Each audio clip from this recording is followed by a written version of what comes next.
Hello, ladies and gentlemen. Welcome back to Just Friends. And as always, I'm your host, Mitchell Embry. And I'm super excited to introduce to you guys the first midweek installment of our podcast, the culmination of our conversation with Miss Kaitlin Stratton. I hope the first half of your all's week has been awesome, and I hope you're excited to not have to wait 4 more days to hear the rest of our conversation with Kaitlin, because it's awesome. It's probably, like I said in the last episode, my favorite so far. So I won't make you wait any longer. Let's get back to our conversation with Miss Kaitlin Stratton.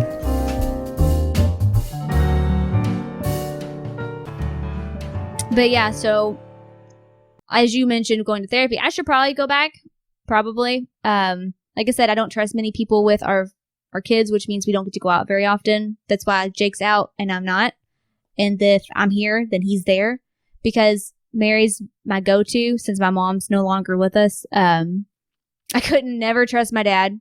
No offense, Dad. I know you probably don't listen to this. Your but dad's not fucking listening to this podcast. He has got anger. And so does my brother. It's rooted in our genes. I know I have it. And I'm like, I just can't have that anger around my kids because, nowadays, I know back in the day, you would get smacked or hit, whatever. But I am kind of more on the contemporary side of it, where I'm just kind of like, I don't think smacking is going to do anything. No, I don't think corporal punishment is good either. And for the record, I don't think, perhaps you feel a little bit self-conscious about how protective you are of your children, but the fact that you're that cognizant of that impact, most people are not. Well, people call me a helicopter mom. Well, you don't want to be that. But your children are also 3 or closing on 4 and 2 closing on 3. Mm-hmm. You really want to worry about that more when they're 12. Yeah. That's when you need to start backing off. Right now, in the most formative years of their lives, be a helicopter mom. And then when they're 6 or 7 or 8, when they start, right now, you're the most important person in their lives. Yeah. Around 1st or 2nd grade, that's going to shift off of you and Jake to their friends. Right.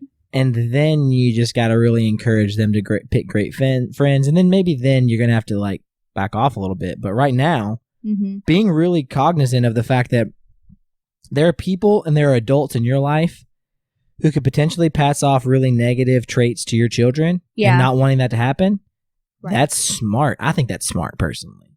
Well, and I hate to say it, but for instance, Mary's husband, he can say racist comments. Oh yeah, you don't want that. And I dread, right now, as a kid, it's beautiful because they don't care.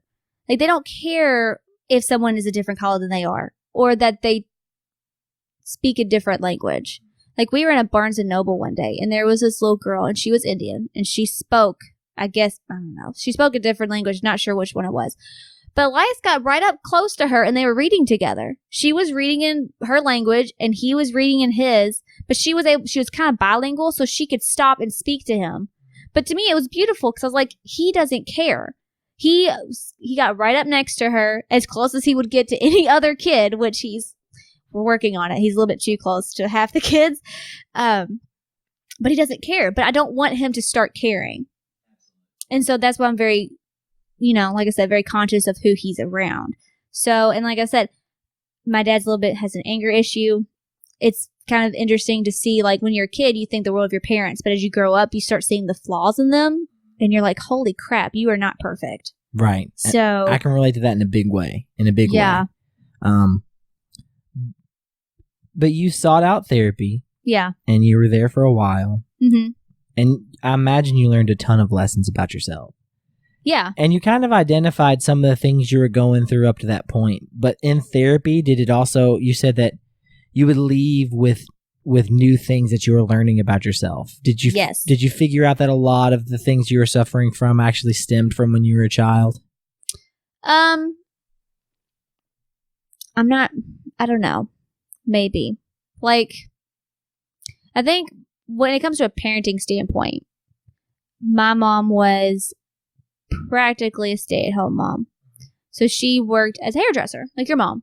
Oh yeah, my mom was a hairdresser. But my mom worked from home. I remember that. She had that little back room that she used. Yeah. That's so brilliant. she was home all the time. She didn't want to work for anybody else. So she wanted her own Fucking who business. does, man? I know, right? But so she was home, and I kind of got like that was the impression that I got of how a mom should be. Like a mom should always be there, and that's kind of where I stem from. I guess being not so much of a helicopter mom, because I feel like that's not really the right word, but just being extremely protective and involved in their lives. And so, but when you think about like relationships, for instance, my parents divorced, I think when I was a freshman in college. I remember it being after high school for sure. And it was messy. It was a little messy. But the way their relationship was, it was coexistent. And I didn't know any different. And so, I mean, because me and Jacob have gone through marriage counseling too. And I've talked to him about this before, how your parents are your prime example of how a relationship should be. And poor me and Jake, because we have broken families. So the fact that we're together now is very amazing, because Jake comes from a separated family. I mean, Curtis and Mary got together twice. And then he was with Arlene. And so even though Jake was a little bit older, I mean, it still has an impression on you. Yeah, that was not a healthy relationship. I remember it. It was, I don't know why we went over there as much as we did. I guess to see how things unfolded, because it was amazing. Curtis, let's do whatever the fuck we wanted to. We were drinking fucking moonshine whiskey in his basement. That was, yeah. But my parents, which is, like I said, coexist, come and go as they please. They wouldn't really hang out with each other. And that, to me, me and Jake still kind of get in that rut. Like when the kids go down at night, we'll kind of do our own thing, because that's just what I'm used to doing. And poor him, he had to grow up a lot sooner than he should have. A lot of us did. So I was fortunate enough to not have to. But I know you did, Ryan did, Casey did, Jake did. And I think that shaped a lot of people. And I think it just kind of really built on who we are today. But I mean, honestly, counseling brought up a lot of things that, yeah, I would say came from my upbringing. For instance, I was told I was anorexic. Still don't think so. Really? When were you told that? By your counselor? Counselor, yeah. Really? Jake also agreed with them. And I think it's more, I don't think it's... Now? Yeah. I've gotten better, but I think it's more of a control thing, not so much of an anorexic thing. I mean, my family does body shaming. Oh, really? Pretty bad. Like, especially with me. Not so much anybody else. I'm targeted all the time. Anytime we have a family event, it's like playing bingo. Like the center square is who's going to call out Kaitlin for being thin. That's always the go-to, and if I even gain just a little weight, they're going to say something like, oh, you've gotten bigger lately. And it's not even like a good for you. They're just like, oh, look at that little chub right there. And I'm like, thank you. I appreciate you, you son of a bitch. I could probably use a little body shaming. Sarah's too nice. She needs to be like, Mitch, you're fucking fat. Well, I am fucking fat though. You're not. Have you seen our friends? I'm less fat than I was, but I would like to be less fat than I am. But some of it's genetic, right? So for me, I feel like a lot of it is genetic. My mom was relatively thin. Your mom was very thin. Yeah, and your dad but she was not also a big man. 5'9". She was like an Amazon. Yeah. Like I was the shortest person in the group. Craig's gotten a little bit thicker. Like he's thick. He's a man though. He's a man, but he's got like a butt though. He's like thick. Get it, Craig? Yeah. Be getting those boys shaking that booty. He probably is. Good for him. Yeah, right? Let me just say, I want to say this before we move on. Okay. We worked together at Starbucks, and I want to talk about that actually a little bit. I loved it. I was not as kind to you or as sympathetic or empathetic to you about the things you were dealing with at the time as I should have been. It all had to stem from just bullshit that I was dealing with and things that bunch of baggage that I had. And I want to apologize to you right now for that. And if there was anything that I did that I obviously didn't hurt our relationship because you're sitting here right across from me right now talking to me. Yeah. But I regret, whether you realize it or not, I regret how I handled that situation, and I'm sorry. Starbucks was a hard time for you. It was. I did not like it there very much. You didn't. And there was one, it makes me laugh now, but there was one time when we were working together and I was sweeping and you were like, I want to sweep. Like you just want to take control. You wanted to get it done. And for me, sweeping was like a therapy thing. I don't know why I was in such a sad mood. I was just like down for some odd reason. And I was like, I just want to sit here and just escape and sweep. And you're just like, I'm going to do it. I'm going to sweep. You go do this. And I was, because you were shift at the time. So I was like, I'll do this. But I was like, you son of a bitch. I was like, why you got me such a jerk for? I was like, I go cry like a baby. But, because I also need control. Same thing. Yeah. Well, yeah. And like I said, you were going through a really, and it was easy to see that. Like, everybody kind of knew, like, Mitch was going through a really hard time, so we're going to take it easy on you. I appreciate that. Yeah. I didn't feel purpose in what I was doing. Looking back on it, it had nothing to do with the job. It was a great job. Yeah. A I loved great job. It had nothing to do with the job. It had everything to do with where I was at the time. Well, yeah, because you had dropped out of speed school. I don't think you were in school yet. I was in and out of it, but I didn't really have a direction. You're just kind of coasting for the most part. Trying to figure out what was next. Yeah, but that's pretty much You're true. kind of dating around. I was. Remember, we hung out when you were seeing Kelsey, which didn't work out. No. Well, that was a fucking huge mistake because I will never. I mean, obviously now I'll never date anybody else because I'm married. Right. But I would not recommend to anyone to date a coworker. While you're doing it, it's awesome. You get to make out at work in the back room while nobody else is there. But then as soon as it's over, oh yeah, we did that. Oh, show. I always felt awkward, like because there was times you could feel the tension, like there was things going on. And I was that's part of the problem. I was like, ooh, this is awkward, especially when you closed with you guys, because there was always three. So it'd be you, Kelsey, and me, and I'm like, ugh. So where's Mike? I can relieve some tension. Mike Higdon, Mike. I hope you're listening to this podcast. I hope he is. Fucking love you. I miss him. I was thinking about this on the car ride over. The two people I really want to hear from is Atlanta. I saw her last weekend. Did you? Yeah. I saw her at your party, and I was actually... At my wedding?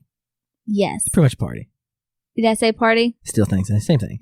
I was probably trashed. I was trashed, actually, because I don't know if we actually... I think I may have hugged her. I don't know if it got any further than that. I hope you did. But, well, I don't know if anybody told you, but I met Bryce while I was there. You'd never met Bryce? No, I did. But, like, I hadn't seen him in a really long time. I was completely trashed. So he was sitting there with his wife, and he had caught me, right? And I was trying to go get another drink. Like, I was determined. I was like, I need another glass of wine. And I was trashed. And I could barely stand at this point. It was early on. I don't even think you had gotten out yet. They had not even introduced the bridal party. I was already in. So good for you. And he was talking to me, like, I was like nodding aggressively, like, I was like, looked at his wife or his fiance at the time. I was like, you got yourself a keeper. And I just walked away. Audrey, she's amazing. Yeah, I was she's like, wonderful. You got yourself a cute ass man. I just walked away. Oh, you're telling that to Audrey? Yeah, I was like, you got yourself a keeper because he's cute. Bryce is cute. Bryce is cute. So nice too. I love Bryce. I'm not gonna lie to you though. When he first started working at Starbucks, he annoyed me. Really? Because he was a child. No offense, Bryce, but you were a child. Yeah, he was young. Because at the time, I don't know how old we were, like 25, and he was 18. And it came to terms like, damn, I'm old. Because you were just really young nailed it. And annoying. And he made us feel old. He did. He made us feel old. And I was just like, why are you here? We got this old group of people. And then you came in with, I think, Alexis. I think Alexis was young, too. I also dated her. Did you really? Sorta. Before or after Kelsey? Before. Before. Okay. So I don't think there was anybody after Kelsey for a while. I was really seeking validation through the relationships that I was engaging in. And I was like, if I can date this pretty girl, then that definitely means I have some kind of value. But see, the thing is, you got the chance to date several people. I dated Dose, if you want to count the first one. I count it. I don't really count it. Who was it? Oh my God. We were at Gatlinburg and Natalie Ray said, you know Michael Pretty? Mm-hmm. I said, shit. I was like, how did this even fucking come up? I said, yes, I dated Michael Pretty. You dated Michael Pretty? And of course, Chris Berry's sitting right there. Oh, yes, you did. Stick. And I was like, oh my God. She's like, how could you do that? And I was like, what did she think about him? Did she like him or dislike him? Well, this is the thing. Apparently, he started a whole chapter. Right. For fraternity. I don't know which one it was. At EKU. I talked about this the other night with Ryan. Same conversation. At the time when I was dating him, he was a very troubled person. Mm-hmm. Like, I couldn't get heads or tails with him. I mean, and he dealt with a ton of anxiety too. Mm-hmm. Like, I remember he went to Mark's feed store to meet my family, and then afterwards he'd taken so much anxiety pills. He was sitting in a Walgreens high as fuck, like off these pills because I guess he figured he needed the extra dose. I don't know, but he had an anger issue. I could totally sense that, and it was just one of those things where I don't really know what we were getting out of that relationship, but there was nothing. Well, it was your first relationship, and yeah. He wasn't ugly. I mean, I gotta give myself that. He wasn't totally ugly. No, not at all. You were just trying to, all of a sudden, you're testing out, you're practicing it being, because you knew eventually you wanted to be in a relationship with somebody, and the first relationship you have is practice. Nobody fucking knows what they're doing.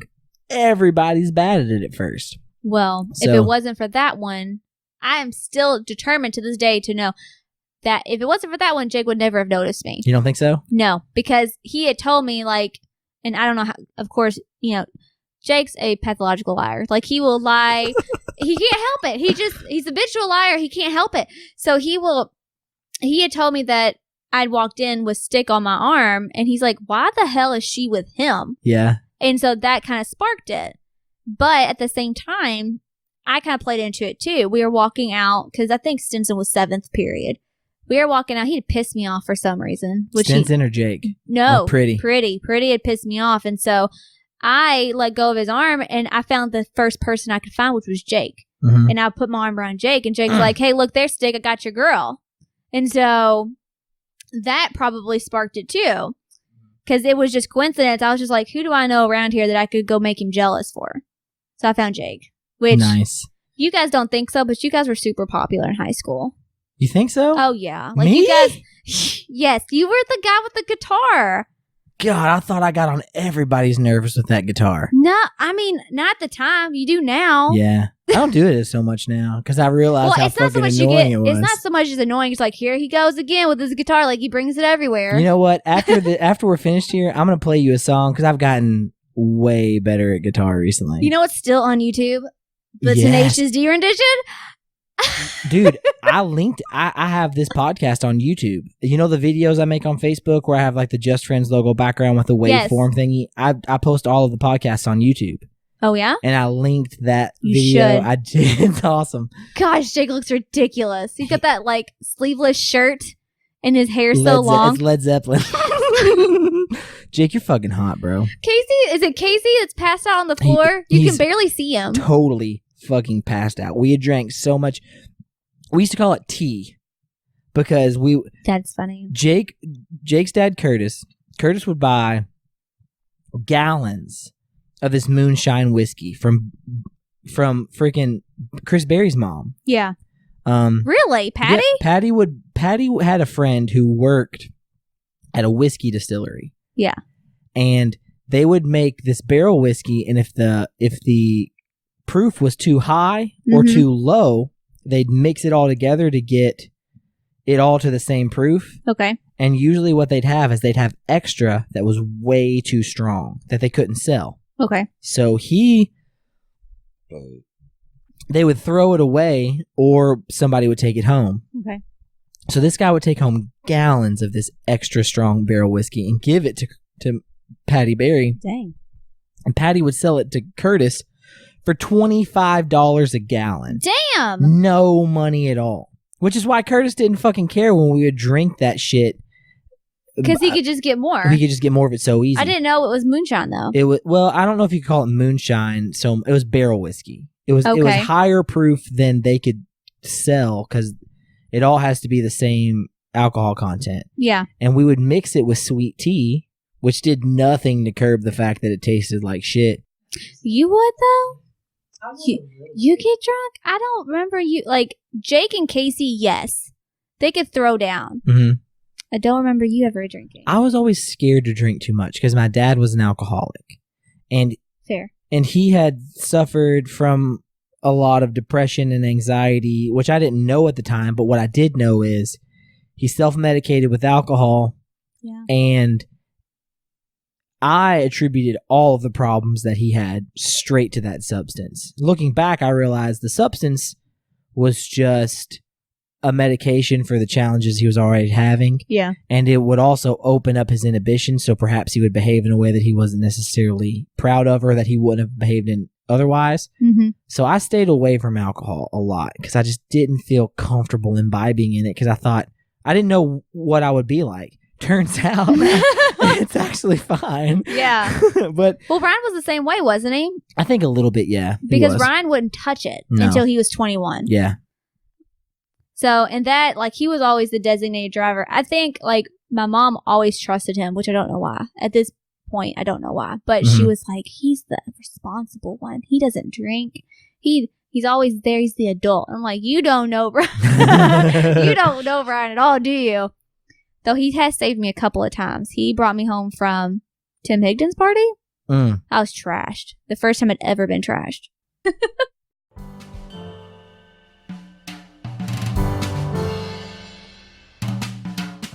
So, do you read a lot? I started to recently. There's a book that I would suggest to you if you have the chance. Okay. It's called Lost Connections. It's by a man named Johann Hari. Okay. And he wrote the book, and it's mostly about drug addiction, which is not a problem that I have. It's not a problem that you have. Correct. But what he would argue is that drug addiction is a symptom of anxiety and depression. Mm-hmm. And he says that there are things about our society and the way that our culture functions that separate us from things that all humans need. Okay. And that's why it's called lost connections. Yeah. He would say you have a lost connection from meaningful work, a lost connection from meaningful values, a lost connection from a meaningful community. Mm-hmm. And it really changed the way that I view what I need as a person. Okay. For a lot of my life, I struggled to really interact with people because I felt very awkward and I was very critical of the interactions that I would have with people. Mm-hmm. And I always felt like I didn't realize that 99% of the time, everybody walks away from a personal interaction thinking, what the fuck did I just say? What the fuck did I just do? That's new information for me. I thought I was the only person who felt that way. I feel that way, but I also thought I was the only person that felt that way. Everybody feels that way. And so I thought, well, you know how I can avoid that is just not talking to people. And that's like the worst thing you can do. You have to have those people in your life, that community in your life. Yeah. And so once I realized that a lot of the reasons why I was suffering and a lot of the reasons why I was struggling was because I didn't have community and I didn't have a connection to meaningful work, and I didn't really have a connection to meaningful values. Like you were talking about earlier, Jake's an atheist, you're kind of agnostic. Yes. Full disclosure, I'm kind of agnostic. I don't know if you and Jake have talked about this, but I kind of came out recently at church. Did you? Yeah. See, I didn't know that. Good for you. Thank you. You're the first person who has recognized that I had to make a humongous decision and a big sacrifice. Yeah, everybody else is just like, well, we're going to pray for your soul. We're going to pray for your soul because we really hope that your soul doesn't end up damned in hell forever for all of eternity. No. Like, yeah, that was a huge risk on your part. Exactly. Because you have a community who has a huge belief in one thing that you weren't certain about. Right. You came out to them because you had confidence that they would accept you no matter what. Right. And they did, actually. They sort of do. They did. They still want to believe that you won't be damned, but I kind of understand because I've had people look at me with Jake, for instance. Like my grandmother goes, "Are you not worried about his soul?" And because I'm agnostic, I'm like, "What the fuck what do you mean his soul? Like you're not sure if he'll be damned?" I'm like, that's his prerogative. Like if that's what he thinks, because he doesn't believe in hell. Anytime I tell him to go to hell, he's like, "I don't believe in hell." I don't believe in hell like, either. Son of a bitch. I don't believe in it either. So, but good for you. It was a hard thing to do. Thank you. Yeah. I'm actually really proud of myself. Do you still go to church though? I have up to this point. Yeah. So I guess there's no reason for you to go if you don't necessarily believe. Oh, but there is. There's a huge reason because I love the people. My family's there. My friends are there. Mm-hmm. But there's other ways you can see them. There are. Yeah. But I feel a lot of pride in the value that I bring to that community. I loved playing music there. I loved it. That's what I was going to say. Like, you couldn't let that go. Well, I told them anytime that they need me to play music for them. So you're not playing every week now? Without question. Well, I have every Sunday since I told them, which was the last hey, 2. guys, I still want to come every Sunday. But I'm not playing this Sunday. Oh. And who is? Everybody else. There's another guitarist? There's another guitarist. He's not. They don't have an acoustic guitar player. I think actually he's a better guitar player than me. But like a band it's an ensemble.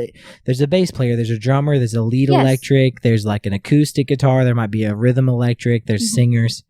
You take a person away from that, you take away a small dynamic. And so I told them, anytime you need me to play, I will play. And they had me play the week after I told them, because that was Christmas, and then they had me to play the week after that.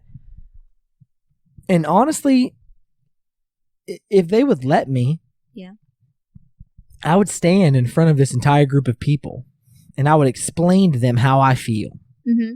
And I would say to them, despite our differences in understanding, I love you.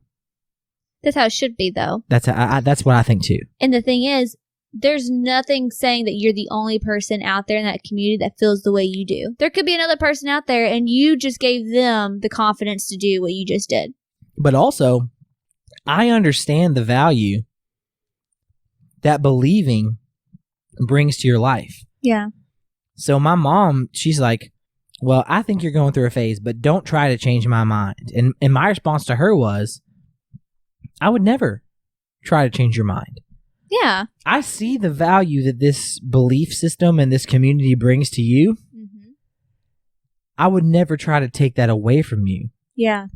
The difference between she and I is that she has reconciled the way that she feels with this belief system, and it works out. Yes. And I can't. There's just so much that I don't understand when I try to view the world through that lens. There's so much that doesn't make sense to me, and everybody's like, well, it's faith. I can't. And I'm like, I'm really good at math. And there's a lot of things when you try to explain the world through that lens of mathematics and science that makes a lot of sense to me. Yeah. And it's in direct conflict with all of these things that when you try to explain the world to me through the lens of religion, specifically Christianity, where I'm like, okay, well, none of that makes sense. And the way that you reconcile is that, well, it's faith. Bullshit. No, can't. I can't either. I just can't. I tried to for years. Like, I tell you what, like when I lost my mom, that was a huge thing for me because that's when I feel like a lot of people either find faith or they start to believe in certain things. For instance, my dad, he did not become very religious until he lost his dad. He goes to church every Sunday now. He's very religious. For me, I struggled with it because, like you said, things don't make sense. And I was like, Mom, if you're out there, just let me fucking know. I don't care if you scare the shit out of me. Just let me know, because she knows I fucking hate ghosts. And I was like, fucking come from the fucking grave. I don't care. Let me know. Give me. I was like, give me a damn sign. I'm gonna tell you a story about the fucking candle. So I wake up one morning, and this is like 2 weeks ago. Okay. There's a candle. This candle is like in a closet somewhere that no one has seen in like a year. It is lit. It is on a bookshelf by my mom's ashes. And I'm looking around and I'm like, who the fuck, where'd that candle come from? And so Jakes goes, you lit that candle. I did not light this candle. This went on for a good 10, 15 minutes. And I even looked at Elias and I said, Elias, because I know he won't lie to me. I said, who lit that candle? Dad did. I was like, Jake? And he's like, no. So here I am thinking, lo and behold, the sign has been clear. Here it is.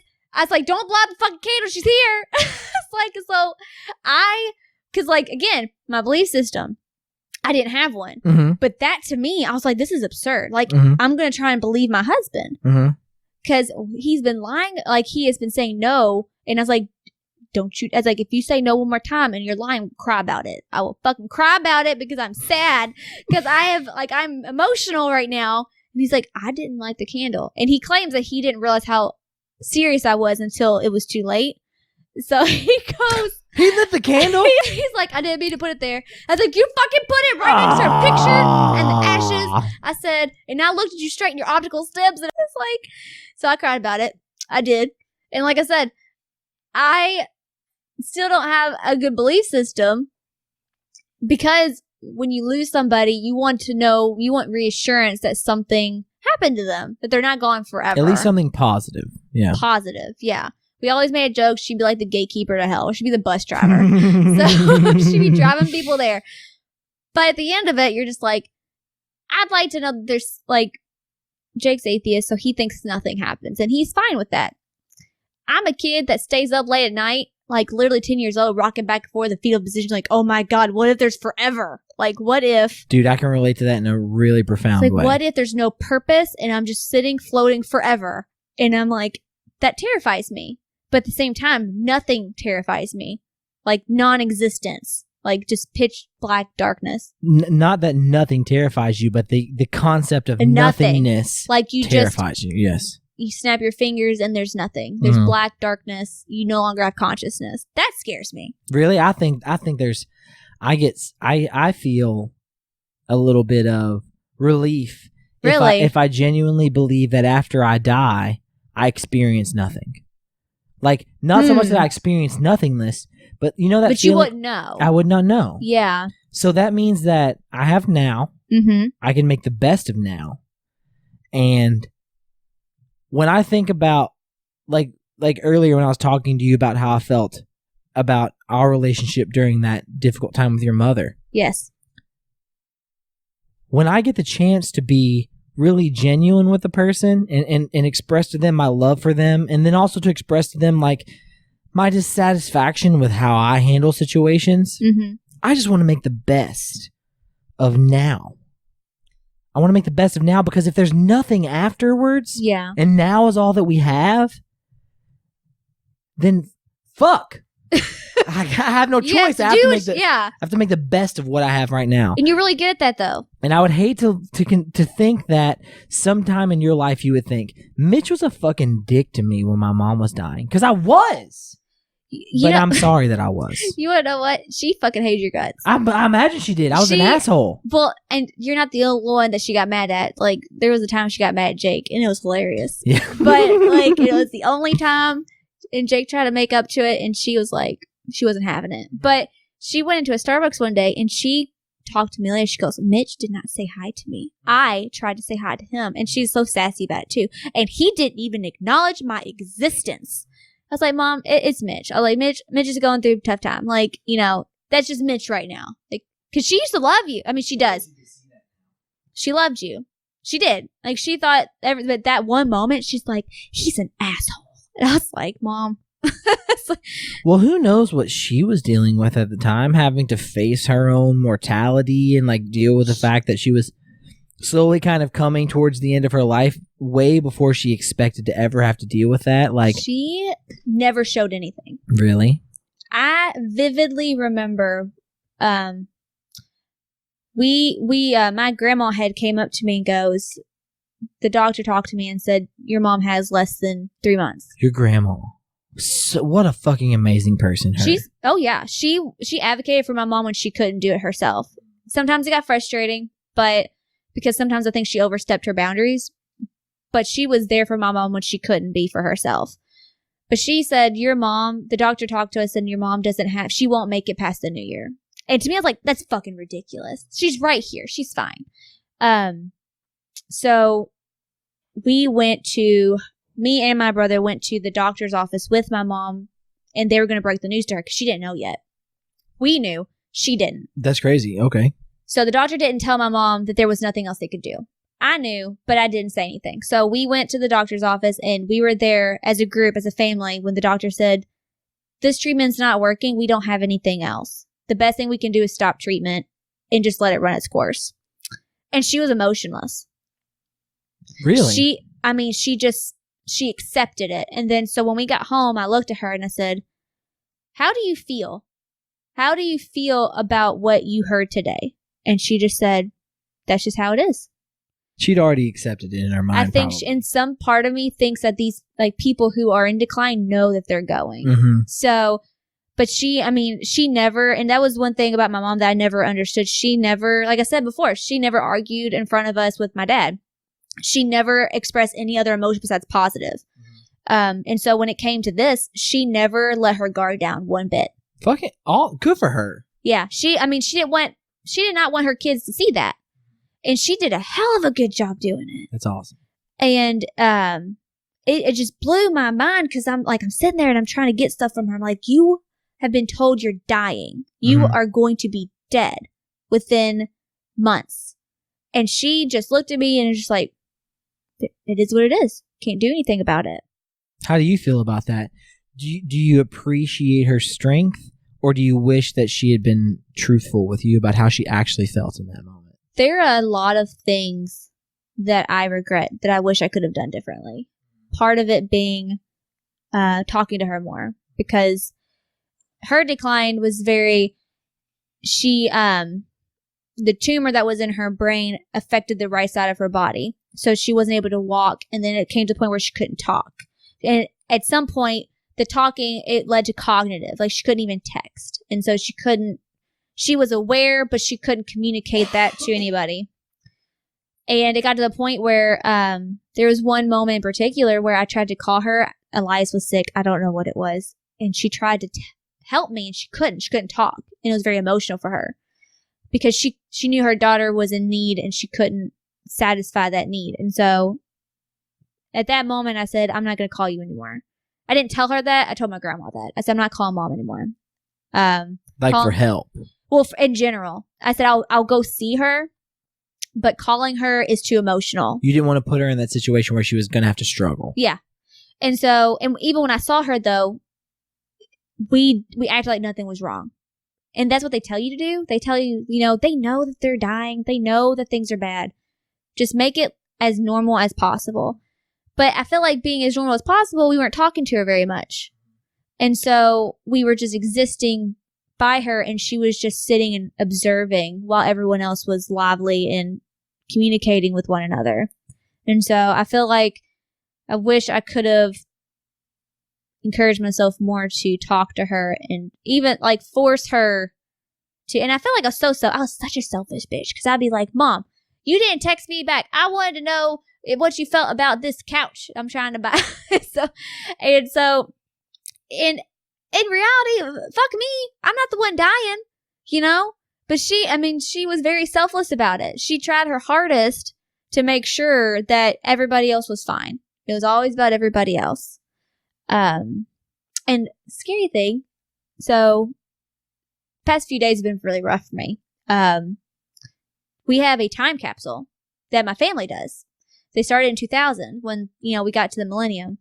They, every 10 years, they have added new stuff and revealed new stuff. So 2020 came around, new decade.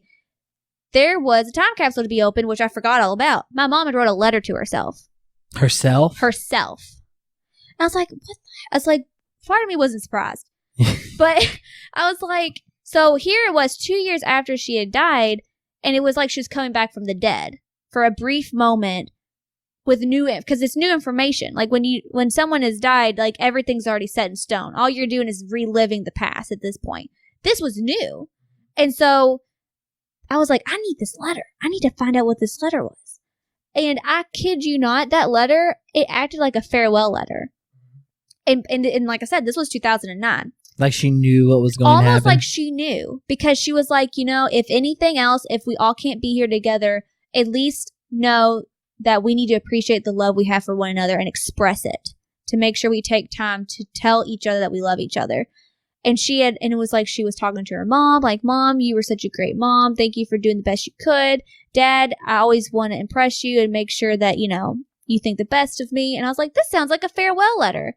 And it wouldn't have shocked me if she would have known, because she told us that she had a brain tumor like 3 days before I went to Universal Studios. This is my mom. she got us all together. Oh, no big deal, but I'm going to have surgery. I'm going to get this brain tumor taken out. It's going to be great. You're going to be in Florida. It's going to be the most fun surgery I've ever had. Right. I'm really, really looking forward to the surgery. Yeah, it's going to be great. Everything's going to be fine. You're going to be in Universal Studios, and you're going to have a great time. When you get back, we can talk about it. Did you go to Harry Potter World? I did, Harry Potter and we World? cut it short. Because I looked at her, and I said, you're crazy if you think... Well, I did. She had known for a few weeks. I didn't want to tell you guys because it was finals week. You didn't tell me you had a tumor because it was finals week. What a thoughtful woman. She was. But she was very, like, that's how the experience came with her condition. Like, she wouldn't tell us anything unless it was absolutely crucial.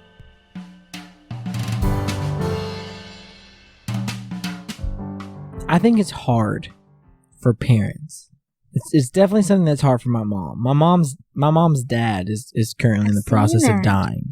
And that's terrible. It's sad for her. It's not so sad for me. I don't want this narrative to sound like I have any like negative feelings towards him. Because I don't.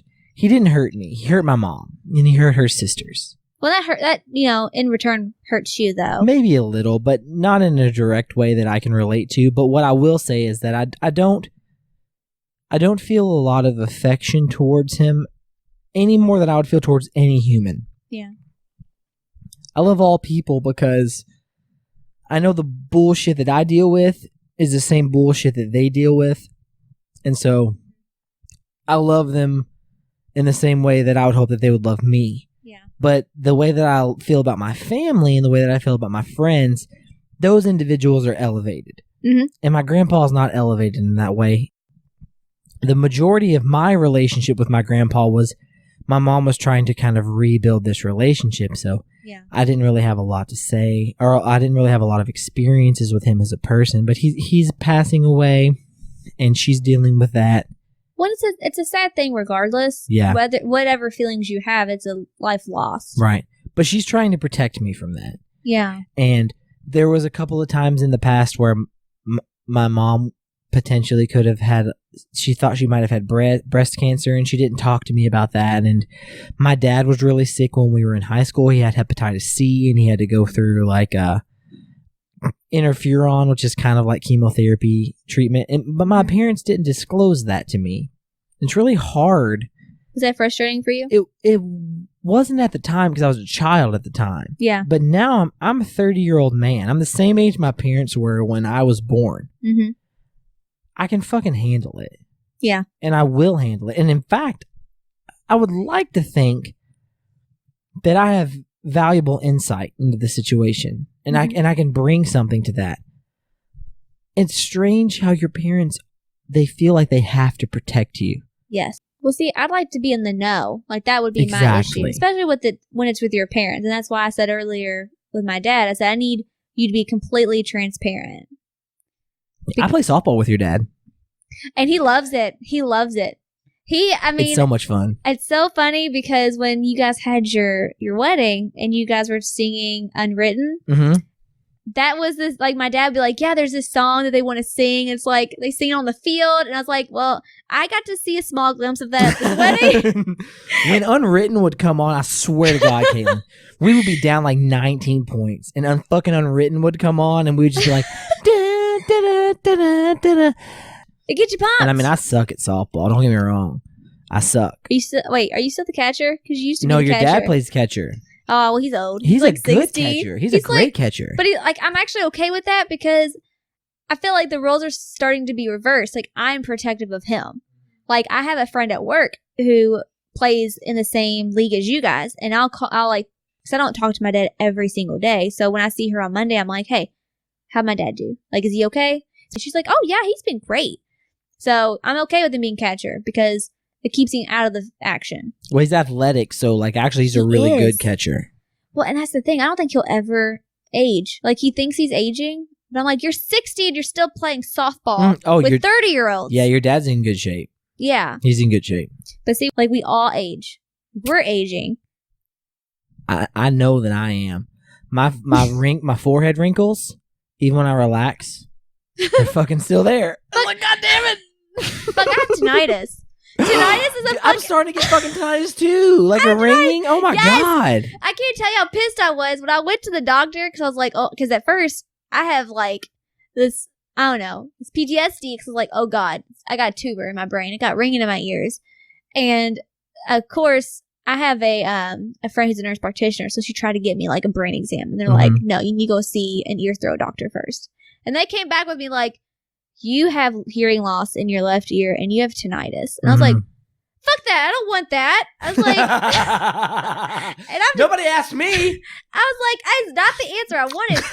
I can't get rid of that because, of course, they're like, well, this is a little pamphlet and it could go away in about 6 months. I was like, no, it's not. I fucking had this for a while now. It's not going anywhere. It's like, and I'm pretty determined to know that my son gave it to me. All the screaming. Screaming, you think? Yeah. I think mine came from rock concerts. Is yours all the time?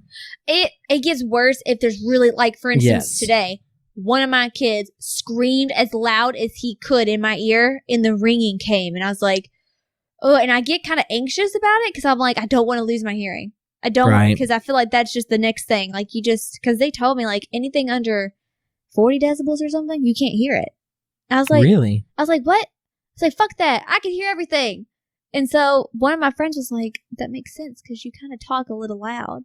And I said, fuck no, I don't. I don't talk loud. I was defensive. I was like, no, shut the fuck up. I know a lot of people who are losing their hearing. My cousin Matt is definitely in the process of losing his hearing and his hair. Matt, if you're listening to this, I love you no matter what. He doesn't have hair. But there's a lot of our friends who don't, and it's just, we have to accept them for who they are. Mm-hmm.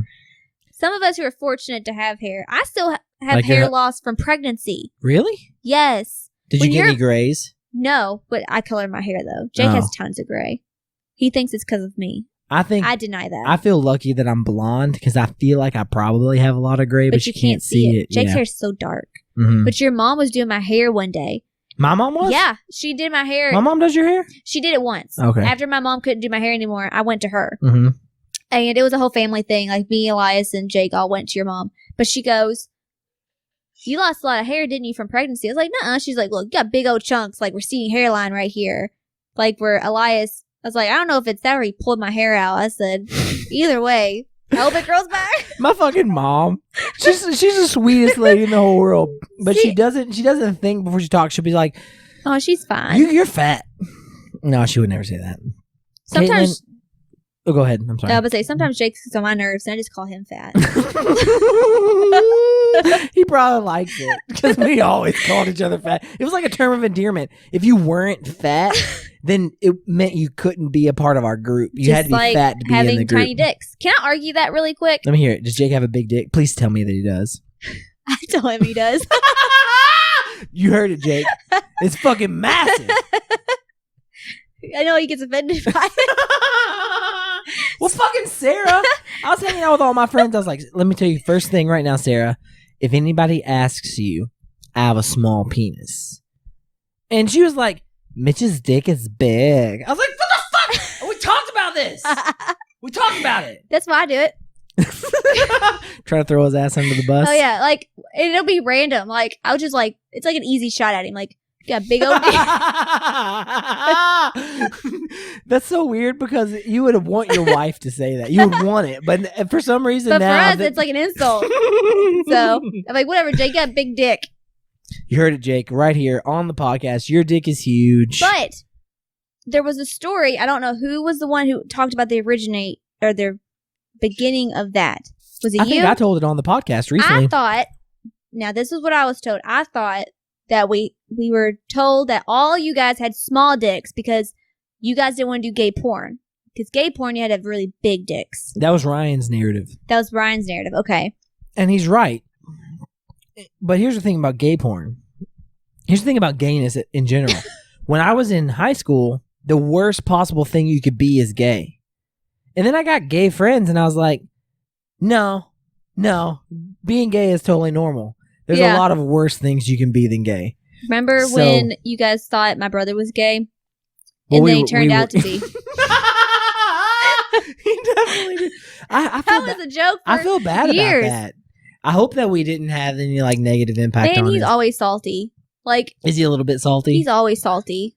He's just, but if he's a little salty, I understand. I told you though, I said, Chris Berry caught you watching Hannah Montana the first time he saw you. And I think that was just his clue, like, this guy's totally gay.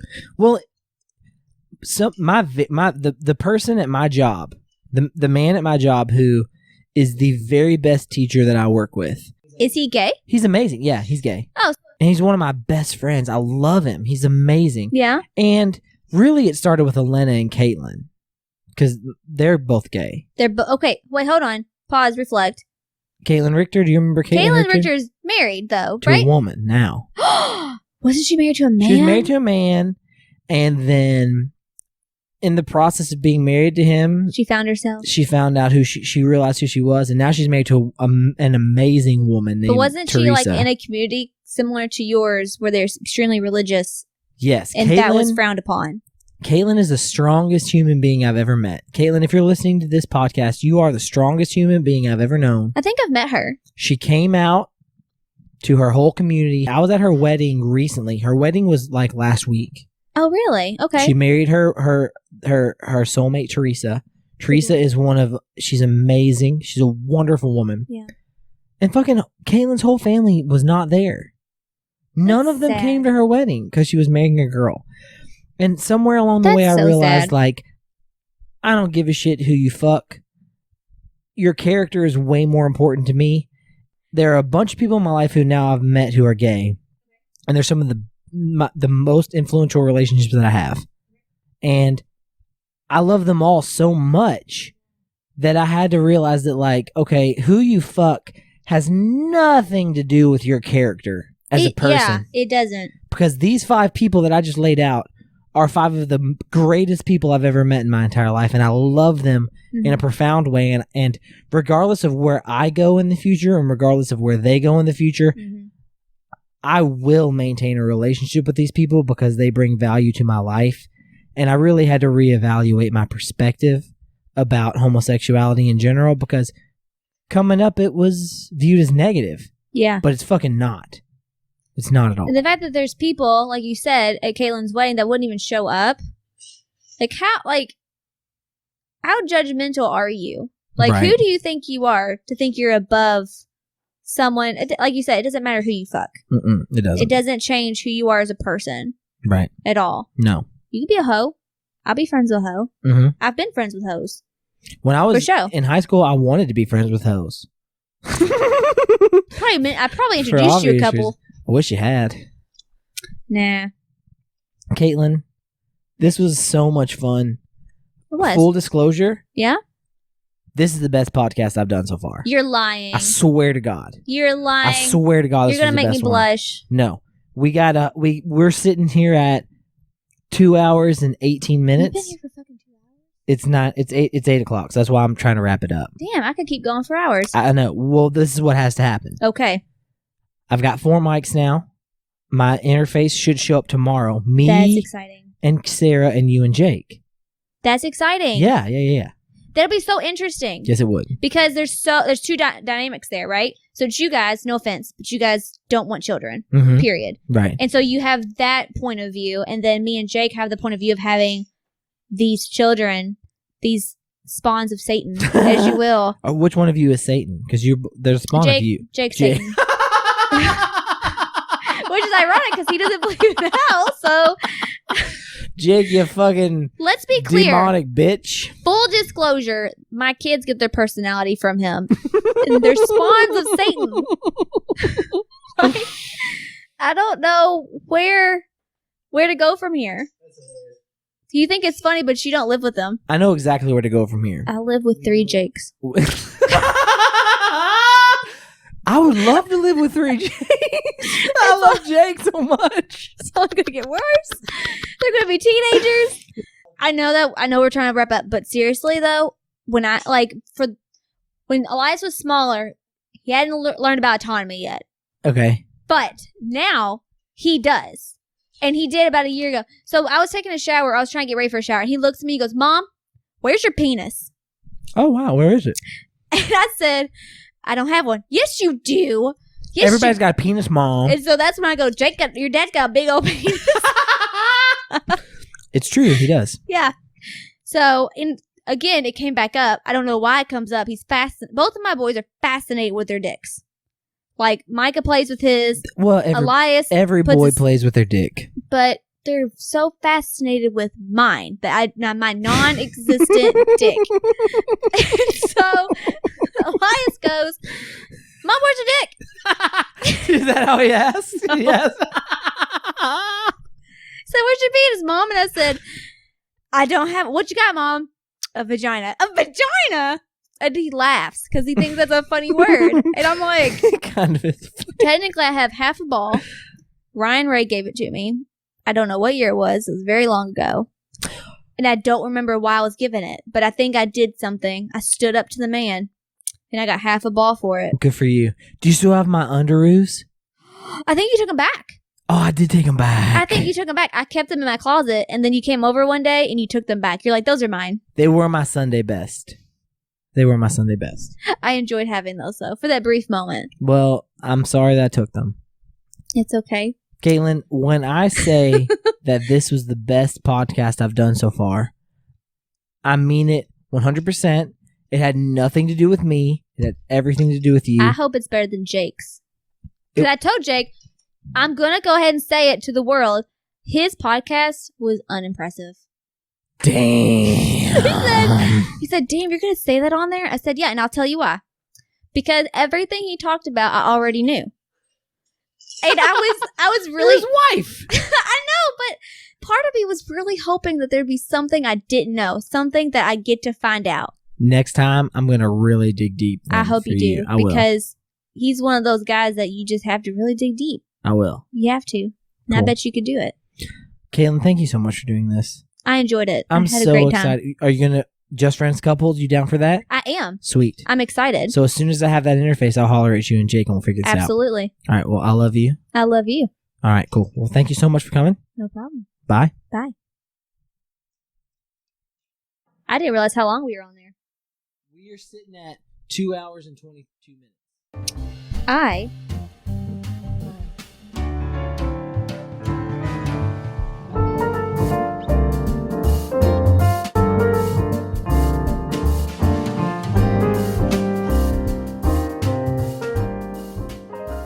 All right, ladies and gentlemen, that's the end of the show. I hope you enjoyed it. Kaitlin was an amazing guest, and if I have anything to say about it, this will not be the last time you hear from her. I'm already in the process of trying to convince her and Jake to do a couples podcast with me and Sarah. But first, I got to get Sarah to let me release all the podcasts that I've made with her.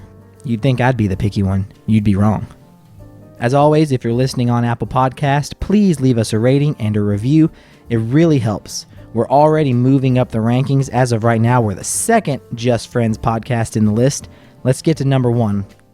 If you're not already following the Facebook page and the Instagram page, check out Just Friends Podcast. You can Google it. I think it's one of the first things that comes up. If you Google the podcast in my name, I definitely think you can find it. There's the Facebook page, there's the Instagram page, and most importantly, there's the Facebook group. So there's exclusive content there.